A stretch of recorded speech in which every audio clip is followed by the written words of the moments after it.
My pulse is steady, oxygen levels nominal, and I just dislocated a guard's knee with a clipboard. Are we still pretending I'm just the nurse? The words were barely a whisper, spoken calmly through clenched teeth as Elira adjusted her shackles in the darkness of her holding cell. On the surveillance screen, one of the Galactic Lords scoffed, unaware that the woman he had captured was currently dismantling the chair she was cuffed to with her bare hands. From the outside she looked like a tired humanitarian, scrubs slightly stained from a triage center, hair pulled back in a loose braid, a medical badge still clipped to her collar. But from the inside, from the eyes of someone trained to watch human vitals under pressure, Elira wasn't panicked. He was calculating. The capture had been too easy. That was the first red flag. The Lords had stormed the Vorta 7 medical outpost during a supposed diplomatic breach, issuing orders and disabling comms. Their prize had been the human medic tending to injured civilians. Her. She didn't resist. She didn't plead. She simply raised her hands, asked if anyone else needed antibiotics and waited for them to drag her off. Lord Vranek, the most pompous of the lot, declared it a victory. We now possess Earth's humanitarian liaison, he boasted to his crew. She will beg for peace on their behalf. That was the second red flag. Elira didn't beg. She triaged. She adapted. He survived. Now inside the sterile cold of the prison deck on the dreadnought Imperium's grasp, Elira was being watched by a wall of sensors and automated AIs, none of which recognized her as anything more than Prisoner 0442, civilian class, medical. It was almost offensive. She'd spent 9 years training in the deepest black cells of Earth's Shadow Ops division. Her hands had stitched wounds and ended lives with equal grace. Nightshade operatives weren't listed in databases. They didn't appear in medal records or memorials. They were written out of history so they could rewrite it from the shadows. And yet here she was, being lectured by an alien warlord about mercy.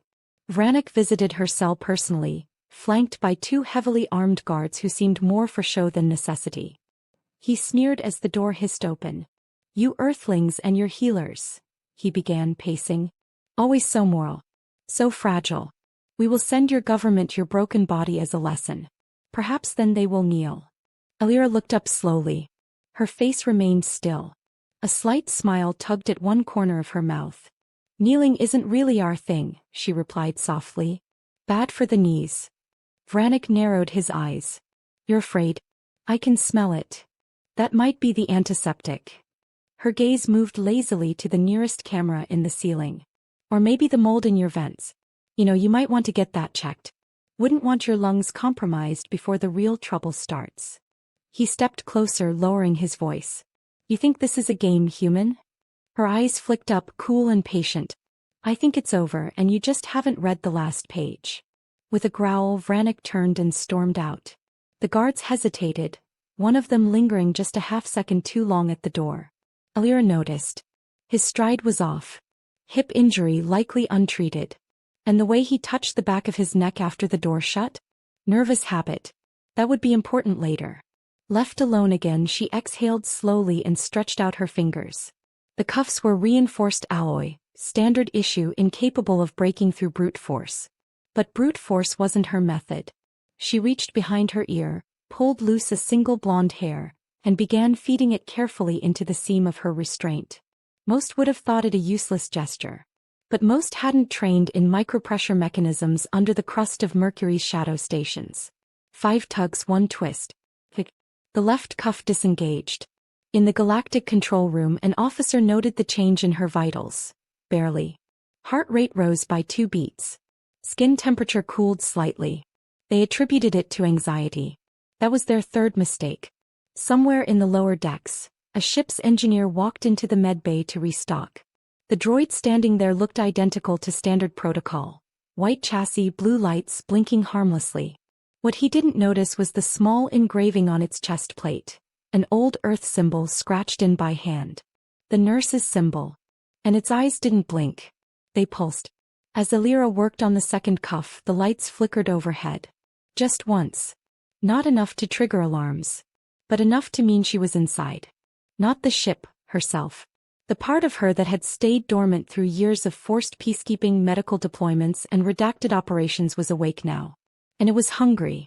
Across the ship, Vranek stood in his war chamber, examining a holographic display of Earth. Soft, he said aloud. Emotionally weak.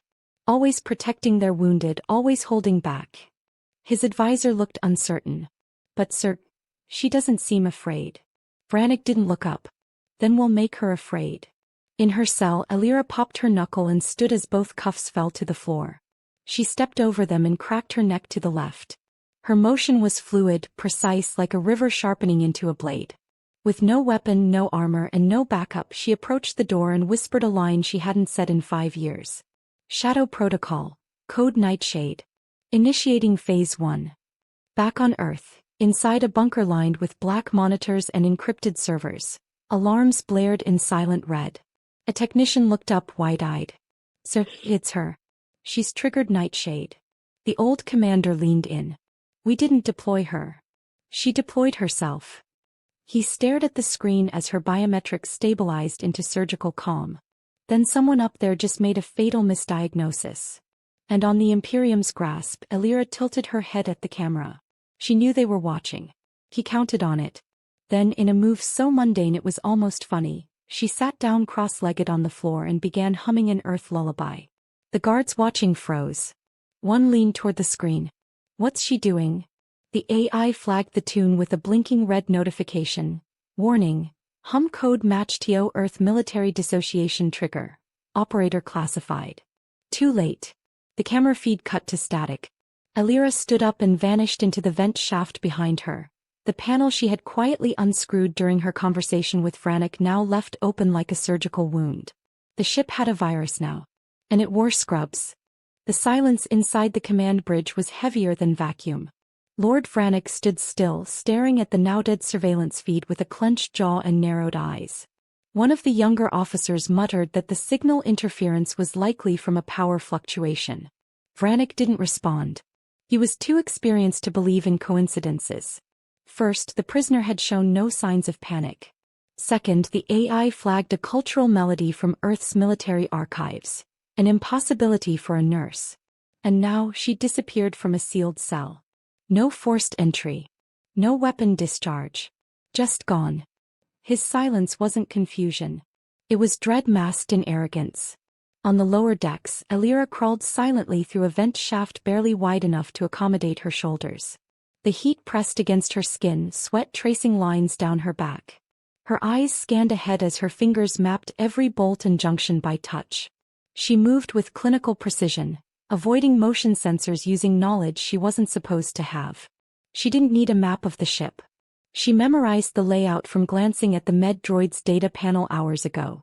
Every hallway, every armory, every duct. She cataloged them while applying a tourniquet to a soldier with a shrapnel wound. Her fingers had held life and death in one hand while reading schematics with the other. That was the thing about being underestimated. People forgot that medical personnel had access to everything. Including blueprints. Including security rotations. Including their enemies' weaknesses. In a forgotten service corridor lined with pipes and flickering emergency lights, she stopped beside an inactive maintenance unit and popped open its back panel. From within her sleeve she pulled a stolen data chip, the same one she slid from the medbay's console before her capture. It contained the override codes to several doors and one encrypted log marked Genetic Trial, Phase 5. Her brows furrowed slightly.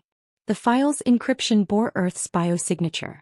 The Lords weren't just occupying human border colonies. They were harvesting.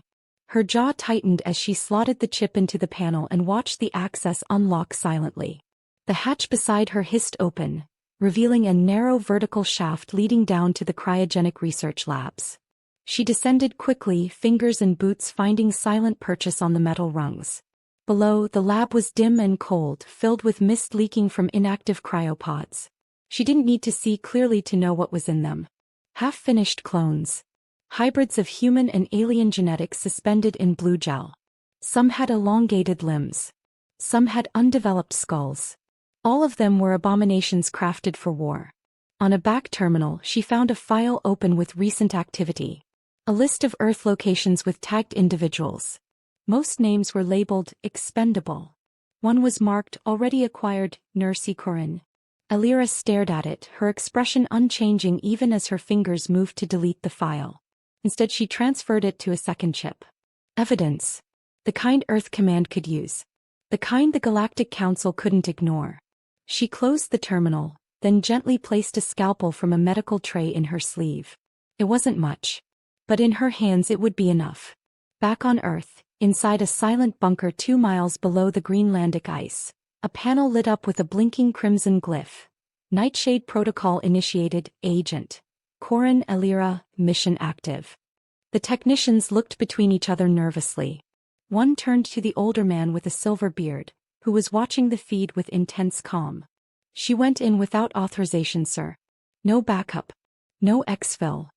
She doesn't need any, he replied, folding his arms. She's not there for extraction. She's there to clean up a mess. She's outnumbered 50 to 1. He snorted faintly. Wrong. They're outnumbered 50 to 1. Aboard the dreadnought, Vranek ordered the entire wing of Deck 8 to be locked down. He barked commands to his security chief, ordering thermal sweeps, drone patrols, AI intercepts. This human thinks she's a shadow? Shadows disappear in light. Flood the corridors. As lights burst on and alarms blared, Alira moved between zones before each sweep, timing her movements to the rhythm of the ship's power cycle. She darted through shadows like a surgeon's scalpel cutting between arteries. At one point she passed a pair of guards mid-conversation. She didn't engage. She just slipped behind a stack of medical crates and waited, unmoving, breathing once every 10 seconds. When they passed she whispered one line into the air. You're not my targets. Yet. It wasn't until she reached the outer ring of the command data vaults that she encountered a complication. 2 lords stood guard, both heavily armed, each bearing neural link rifles. No shadows to hide in. No access vents nearby. No time for subtlety. She looked at the scalpel in her hand, then glanced down at a loose oxygen line on the floor. She crouched slowly and disconnected the valve. The guards barely had time to register the hissing sound before the line burst into flame from the tiny spark of a circuit she'd scraped with the metal tool. The explosion wasn't large, but it was blinding. As the smoke filled the hallway, Alira moved forward. Her silhouette darted through the haze like a ghost, her movements almost peaceful, until one guard fell with a crushed throat and the other lost consciousness from a chokehold that left no bruises. Inside the vault she finally reached her secondary objective. A large terminal encoded with a triple-layer AI firewall. She inserted the chip and bypassed the first 2 layers with her military credentials. The third was biometric. She stared at the reader, then reached down and pulled the glove from the unconscious guard's hand. She pressed his thumb against the scanner. It worked.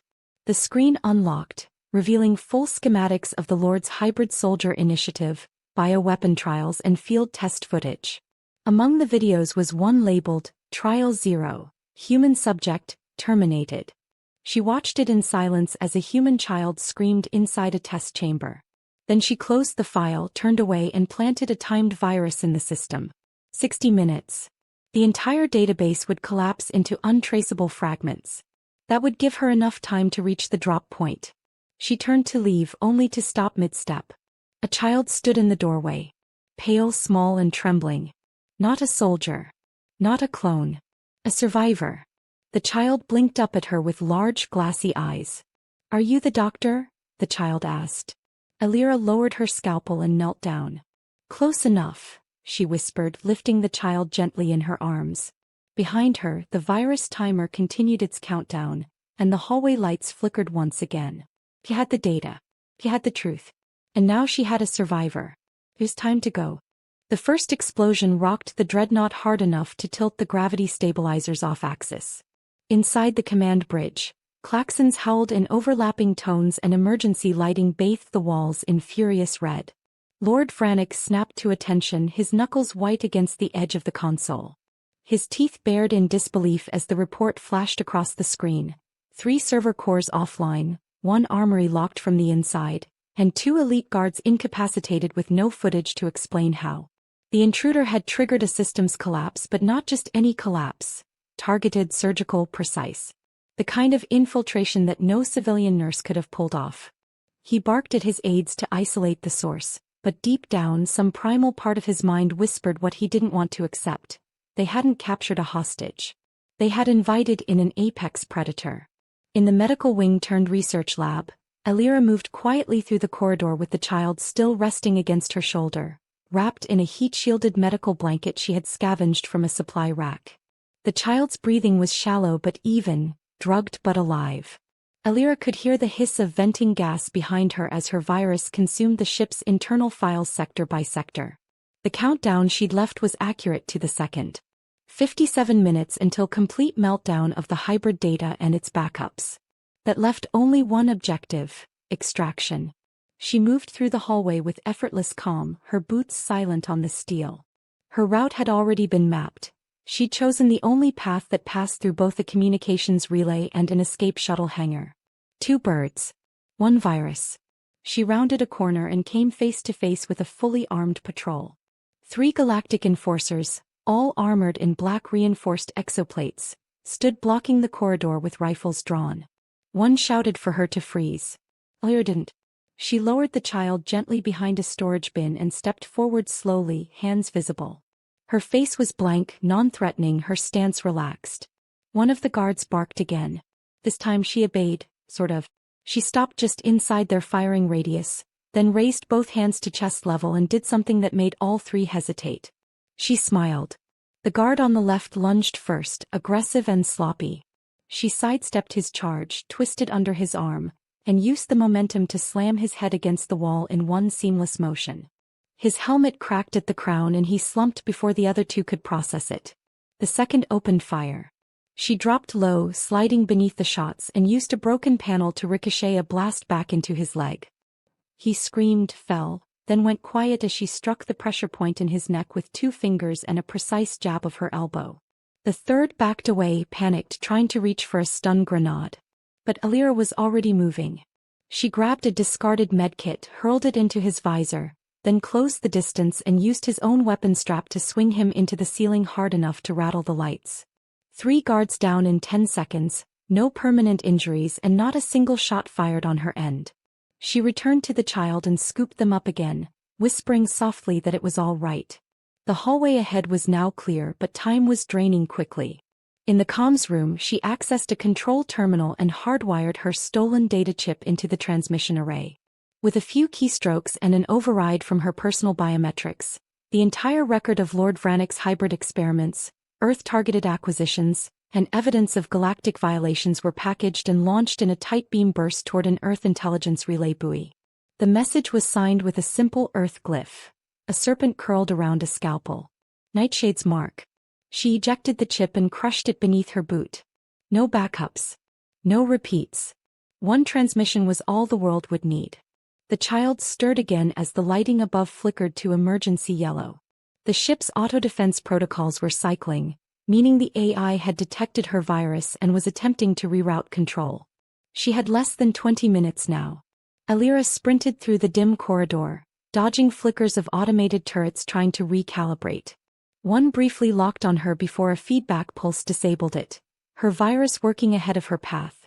She moved with practiced grace, not just as a fighter but as a medic, always checking corners, shielding the child, never wasting movement. To her, this wasn't a battlefield. It was a triage zone. The enemy just didn't know it was bleeding yet. Meanwhile, on the bridge, Lord Vranick had lost what little patience remained. His elite guard unit, the Vorn, were summoned from cryostasis. These were not ordinary troops. Cloned from ancient warriors, chemically enhanced and trained in void combat, they were his final line of offense and defense. He sent them not just to kill Alira but to retrieve the child. She had taken what he called Test Subject Omega. Vranick's arrogance bled through every order. He didn't just want the human dead. He wanted a statement. Alira reached the launch bay and found it dark, flickering, with backup generators straining to maintain power. She set the child down inside the nearest shuttle and locked the hatch.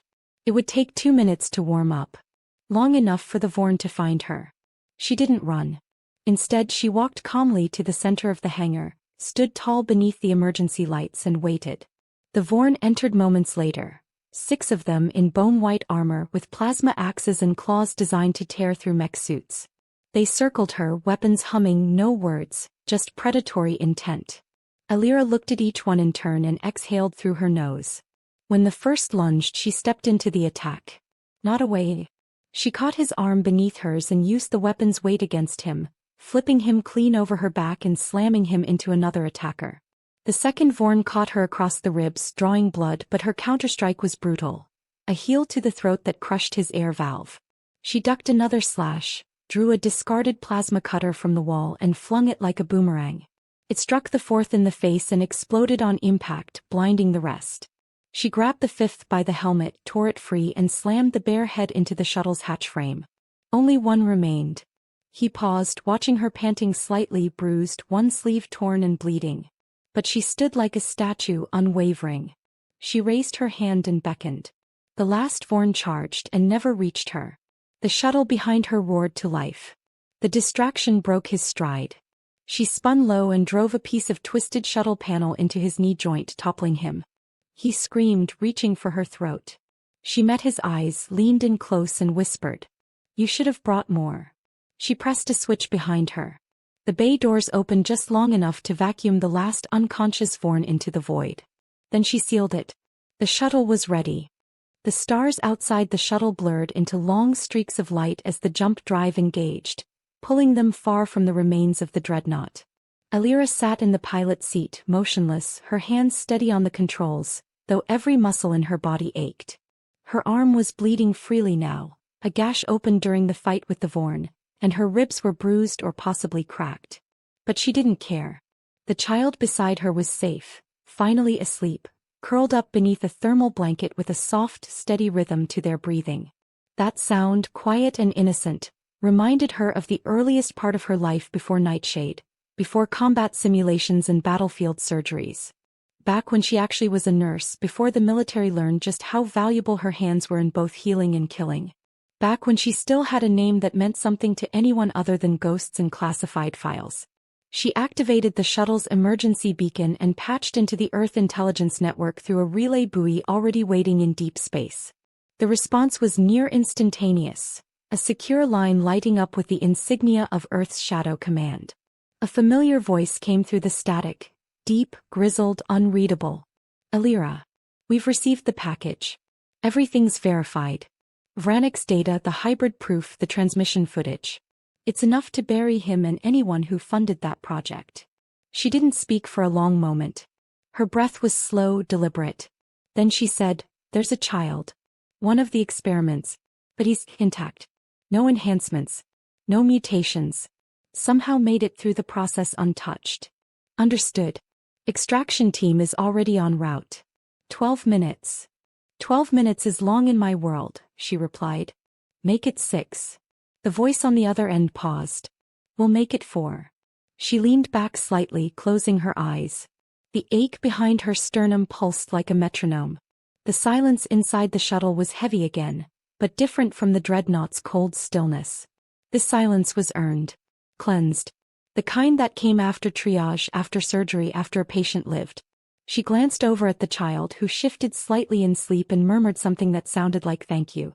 She didn't answer. She just adjusted the blanket and returned to the console, eyes scanning for any heat signatures in pursuit. So far nothing. Back on the remains of the dreadnought, chaos ruled. Fire had consumed half the power core. Backup systems melted down in rapid sequence. Lord Vranic, bloodied and coughing from smoke inhalation, screamed orders to what little remained of his command staff. They were fleeing like rats through escape pods, but the navigation was offline, and most of the pods were already ejected or sealed down by Alira's virus. She had planned for every scenario. The only one Vranic had failed to account for was the scenario where the nurse turned out to be the war. He stumbled into the central vault, trying to recover any fragment of the hybrid data. But it was gone. All of it. Even the physical backups had been reduced to melted slag. He kicked over a scorched console, screamed until his voice cracked and slumped against the wall. No council seat. No leverage against Earth. Just smoke, debris, and a single line etched into the wall in something dark and deliberate. "Do no harm unless you must." The extraction ship arrived on schedule, a black, silent craft shaped like a predator's tooth, docking smoothly with Alira's shuttle. A team of 3 operatives boarded quickly, led by a medic with silver-lined gloves and a dead serious expression. He approached without words, scanned the child, nodded once and wrapped him gently in a stasis cocoon. Alira remained seated, watching, her pulse steady even as her own blood stained the seat beneath her. The medic turned toward her and said, "You're critical. I'm functional. That's not the same thing." "It is for me."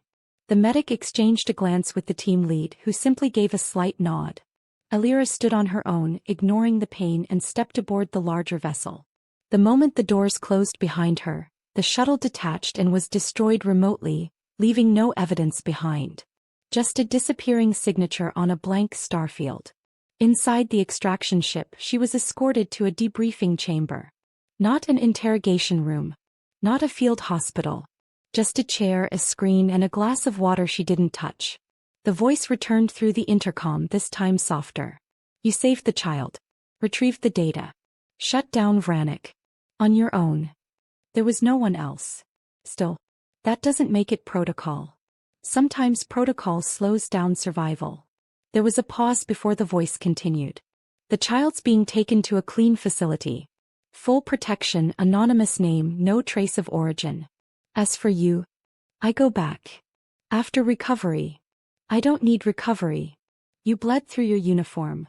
I've done worse with less. Still." The voice was quiet for a moment. "You made a statement. One that echoes. I didn't make a statement. I cleaned up your mess. Alira. I'm not a symbol. I'm not a ghost story. I'm not a cautionary tale. I'm just someone who remembers the oath. And the cost of breaking it." Another silence, this one deeper. The voice didn't respond for a long time. Then finally it said, "Your next assignment is on hold. Take a breath." She leaned back in the chair, closing her eyes. Not to sleep but to reset. Her heart slowed. Her breathing returned to normal. The ship rumbled beneath her, moving through the dark like a scalpel gliding through tissue. The child was safe. The experiment destroyed. The lords humiliated. And somewhere in the stars her reputation, one never officially recorded, would be passed between operatives and officers like a whispered warning. Don't ever mistake a healer for harmless. Especially not one who walks alone. After a while she stood, left the room without waiting for dismissal, and made her way to the observation deck. The stars greeted her again, clear, distant, cold. But they didn't feel empty. Not this time. She watched as the last trail of the dreadnought's debris burned out across the horizon, nothing left to remind the galaxy of what had nearly happened. No headlines. No monuments. Just a quiet mission. Just a nurse in the dark. She turned away after a few minutes and returned to her quarters. The lights inside were soft, the bed untouched. She didn't lie down. She sat on the floor, pulled out a worn piece of cloth from her kit, and cleaned the edge of a blade no one else had noticed her carrying. A relic from Earth's earliest wars. Not because it was useful anymore, but because it reminded her what hands could do when machines failed. He heard footsteps. The medic from earlier. He paused in the doorway. "You're cleared for Earth return. The council wants a full report. Then they can send someone else. They said it's your story to tell." She looked up at him. "The only story that matters is the one that didn't end today." He didn't ask questions. He just nodded once and left. And Alira, the so-called nurse, the so-called ghost, stayed there in silence. Watching the stars. Listening to her own breath. Knowing the universe was safe for now. Until the next infection. Until the next war that called for healing through fire. The village was quiet, nestled deep in the tree-covered slopes of Earth's northernmost continent, where the wind sang through pine needles and snow fell like slow, forgiving ash. No one here knew about Vranik. No one knew what had nearly been unleashed across their world, or that the person standing in the corner of the clinic, adjusting in 4-line, had once disabled a dreadnought from the inside out. Alira moved between patients like a ghost. Efficient, gentle, invisible. Her scrubs were clean. Her badge read simply, Nurse Ikorin. No rank. No titles. No need. Her hands were steady as ever, wrapping gauze on a broken wrist, checking a child's fever, preparing an injection for an old man's arthritis. The tools were simple now. The work slower. But it was the only place she still remembered how to breathe. News of the Lord's internal collapse had made its way through encrypted intelligence circles, but on the surface of Earth, it barely rippled through the flow of daily life. The hybrid trials had been wiped from Galactic records. Vranek had been declared rogue and vanished mysteriously during transit. His escape pod found drifting near an asteroid belt, hull scorched, his body unrecognizable. The Galactic Council had moved quickly to erase his name from any official connection, citing diplomatic overreach and condemning the biogenetic violations as criminal. No one publicly questioned how the data had surfaced or who had leaked it. They didn't want to know. Knowing meant responsibility. And responsibility in high offices was a dangerous thing. The child, filed quietly as an orphan refugee, had been placed under protection and assigned new guardianship through Earth's civilian program. No more experiments. No scans. No interviews. Just a life. A real one. Alira had checked the updates only once, seen the photo of him smiling at a park bench holding a toy spaceship, and then closed the file without saving. Some victories needed to be left alone. A man entered the clinic mid-morning, his boots crunching lightly on the frost-covered walkway. He was dressed in civilian clothes, but the cut of his shoulders and the way his eyes scanned the room said otherwise. He waited until Alira finished bandaging a local's sprained ankle before speaking. His voice was low, familiar, and utterly unreadable. "Reports say you've gone dormant." She didn't look up. Reports are usually behind. "I came alone. No request. No orders. Just a visit. Does intelligence know? They pretend they don't. It helps them sleep." She finally turned, wiping her hands with a cloth. "So why are you here?" "I wanted to see it for myself." The fabled executioner in scrubs. She didn't smile. "There's no fable. Just blood on both hands."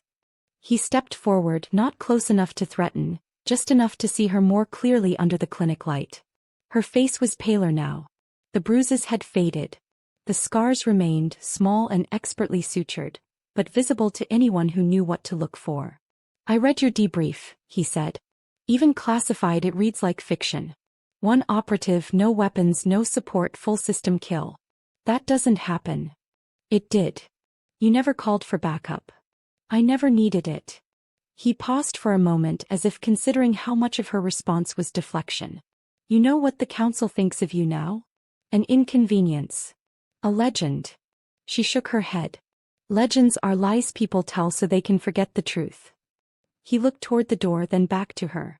"They're offering full reinstatement. Commander rank. Your own shadow unit." "I declined. They expected that. But they'll offer again. Earth's enemies don't stop just because you do." "I didn't stop. I just changed battlegrounds." He raised an eyebrow. "So this is your war now? Frostbite and fevers."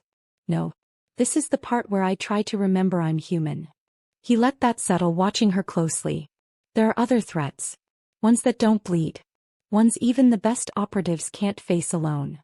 She stepped toward a cabinet, organizing supplies as she replied. "Then send someone else. Someone without ghosts in their lungs. They all have ghosts now. Yours just tend to scream louder." She stopped, fingers pausing over a jar of antiseptic. "And yours. Mine say I should have never let you go in alone. You didn't. I never told you I was going." He sighed, stepping back toward the doorway. "You really think you can stay out forever?" She turned to face him, quiet but unwavering. "No. I just think I've earned the right to try." He nodded once, slowly. "If the call comes again, I'll know. I always do." He didn't say goodbye. Just turned and left, boots crunching softly as the door hissed closed behind him. Alira stood there a long moment, then walked back to her work table and resumed checking her inventory. The light outside had shifted slightly, colder and brighter, casting thin shadows across the tile floor. Later that night, after the clinic had emptied and the village lights dimmed, she sat alone on the steps out front. A thermal flask rested beside her, untouched. Her breath clouded the air in soft puffs like smoke without fire. Somewhere in the trees, a bird cried out, then went silent. She watched the stars above, tracing the path of one blinking satellite arcing across the sky. Behind her, the clinic remained still. Inside its modest rooms were blankets, cough medicine, stethoscopes, and healing. Outside, beyond the forest, were planets still spinning with danger and deception. She could feel it in her bones, the tension never quite gone, like muscle memory waiting for another scalpel, another target, Another corridor drenched in smoke. But here for now there was peace. And she was trying to let it matter. She reached into her pocket and pulled out a small metal token. It was the only thing she'd taken from the dreadnought. Just a flat hexagon with the Nightshade emblem etched faintly into its surface. She'd scraped a line through the symbol herself. Not erasing it, just reminding herself it wasn't her whole name. She set it down beside the flask, leaned back against the wooden post and closed her eyes. In the intelligence rooms far from this place, her name would continue to circulate in quiet conversations. Recruits would be warned of her story. Enemies would fear the myth without understanding the person behind it. Her face would never appear in history books and no monument would ever bear her name. That was fine. She didn't want to be remembered. She just wanted the galaxy to be safer than it had been when she first picked up a scalpel and was told she'd never be more than a medic. Now they knew better. Now they all knew. And if the call ever came again, if the stars ever darkened too deeply for peace to hold, they knew what Earth would send. Not a weapon. Not a bomb. But a nurse. And that would be enough.